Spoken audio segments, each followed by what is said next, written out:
Hi everyone. You might have saw the video on my my Efis screen, and that was a frustrating moment. And it's still active. Actually, I haven't heard back from GRT. I know Oshkosh was actually, it wasn't last week, it was week before, but they're getting caught up. So I haven't heard anything back from them. I did leave a voicemail and a email, and with all my recordings and data and stuff. You saw that. Anyway, so now I'm off for.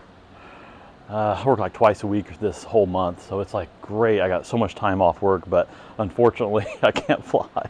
So I was hoping almost maybe even be done with my phase one. The flying part's going great. Fixed kind of the left wing heaviness, and the radios, engines working great. Everything's working fine. Just doing some speed runs, and that takes quite a while to get all that done and recorded, and I got a few more left to do of that, and then I can start adding weight to it and then getting other speeds, and I'll publish all that data when I get it.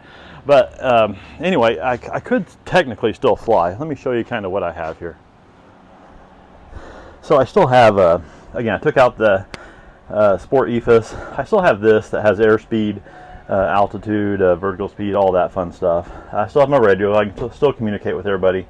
So all that's good. There's no problem there. The only issue is the control head for my transponder is actually part of the Efis screen. I have no other way to control the transponder. So we're busy enough out here with traffic that I don't want to fly unless I have that. It's busy out here, so I'm not going to fly until I have that in place. Also, something else I had learned is, in order to get my GPS signal from I have a ADSB in from Grand Rapids as well, and once I lose my Efis screen, I also lose my GPS to my iPad. So now I have nothing as far as GPS goes. So I had to bust out, reach in my pocket, get my phone to actually fly back to the airport. I mean, yes, you can fly without a GPS. I realize that, but anyway, that's the only way to do it nowadays. So I busted out my phone, used my GPS because I had no signal here because I lost my Efis screen, which you got to have your Efis screen connected and everything to have that work. So you lose your Efis screen, and I lose quite a bit. Again, I can still fly with this backup here and get me back on the ground, but geez. Anyway, I'm thinking about getting one of those eye-level bombs, but I haven't decided. But anyway, that's kind of what's happening with that. So today I came out here, and let me show you what I did. I figured I would figure out, there's a lot of things I need to do here as far as cosmetics. There's white along this, I don't know if you can actually see that or not, but there's white primer going along these longerons here. And I have a little bit of white back here. I don't know if you can see that or not, but I want to polish all that. So when I put this together, I thought this piece and the other side was interchangeable, and I realized they're not. So I'd primed the wrong sides. And anyway, so yeah, these are primed. I haven't taken care of that. So what I did today is I took all that primer off on these longerons and that back part there. It took like 2 hours. I tried using paint stripper, and that didn't really work for some reason. I don't know if I have old paint stripper or that primer I used is just really good or something, but Scotch-Brite, lacquer thinner, and a lot of elbow grease. And it's hot out here. It's 10 o'clock in the morning, so I'm all right, I just want to give you a quick update. It's several hours later from the last clip you saw. Back at the house, GRT called me back. They said go ahead and send it back. So I'm packing it back up, send it back to Grand Rapids, and he says, yeah, this is something they don't see. It's something internal, maybe hardware type related. I don't know. Anyway, I'll let you know. Today is Friday. Monday, I had mailed off my Sport Efis back to GRT, and hopefully they can look at it. I think they're supposed to got it yesterday, according to UPS tracking, and hopefully today or some other time, very soon, they're looking at that. So I have a hole in my panel right now, and I've been grounded. So I don't want to, just not do anything, because there's always something to do. So something I've been bugging me a little bit, and I hadn't really mentioned it in the past, was my landing lights. I have these LEDs I bought from Amazon. They're on the landing gear, and I have it connected to I think it's Crazed Pilot LED WigWag landing light, strobe function, the whole thing, little module. And when I put those on in a video made several months ago, someone had made a comment about these things kind of had a tendency to go out, and went on this person anyway, maybe once or twice even in a relatively short time. So so I've been guarded. I know I've noted that, and I've been watching it. But you know what? Right away, it worked really well at first. I hit the switch, and the landing lights would come on one direction. I go down on the switch, a WigWag would work.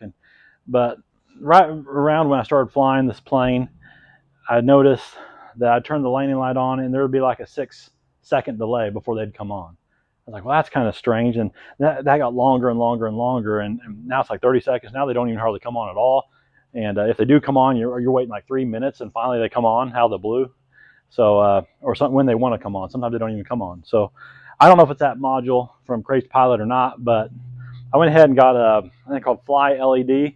I'll show that right there. And that's a little module they have. I heard they're pretty good from some of the feedback. I know they make a lot of stuff for the RV community. So I'm going to hook up that module today and see if that works. I did check out my switch to make sure it was functioning well, and it is. I use my multimeter, and the switch seems to work just fine. So I'm not too worried about that. So we're going to get that changed out today. The other thing that's kind of been bugging me is the GPS signal I get to my iPad. Now that's Wi-Fi'd over to my iPad from my Grand Rapids. I have an ADS-B in box. I'll show that right here. And that gets my GPS signal from my Efis screen. And so maybe there's a lag in that. Time it shoots over the ADS-B traffic information and GPS signal to my iPad.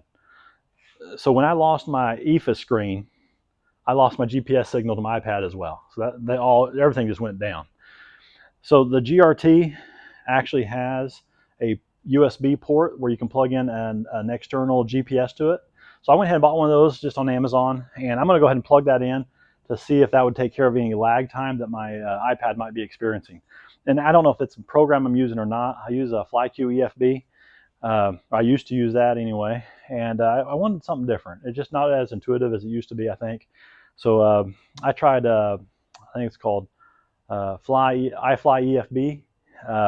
I heard that advertised, so I got their 30-day subscription to that. And right now I'm loving that. So I might continue to try to use that. But my airplane on the GPS signal to my iPad is just such a delayed response. It's really laggy. So I'm hoping that will take care of that. Now it could be the programming on my iPad. It could be the iPad itself. It could be something else. But I'm going to try to put, again, an external GPS onto my GRT ADS-B-in module and see if that works.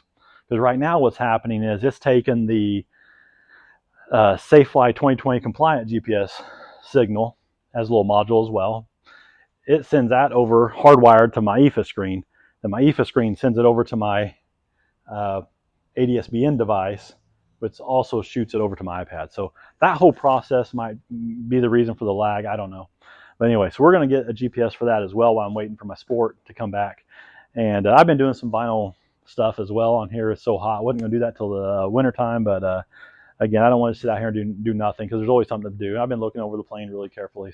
But we'll take you along for the ride. I'll let you know how the landing light switch turns out, or that module turns out. I'll show a picture of it right here. Okay. Boy, I don't know if I ever said how hot it is out here, but anyway, I got the landing light WigWag feature installed, that little module there. During this entire time, GRT did call me back, and they said there was a solder internally that was I don't know, either compromised or not well, or didn't work good or something. I don't know, a weak solder or something. Anyway, they soldered that back up. They said everything works great, under warranty. They're going to send it right back to me, hopefully in the next 2 or 3 days. And yeah, other than that, man, it's going to plug away. It's hot, but you guys take care, and we'll see you next time.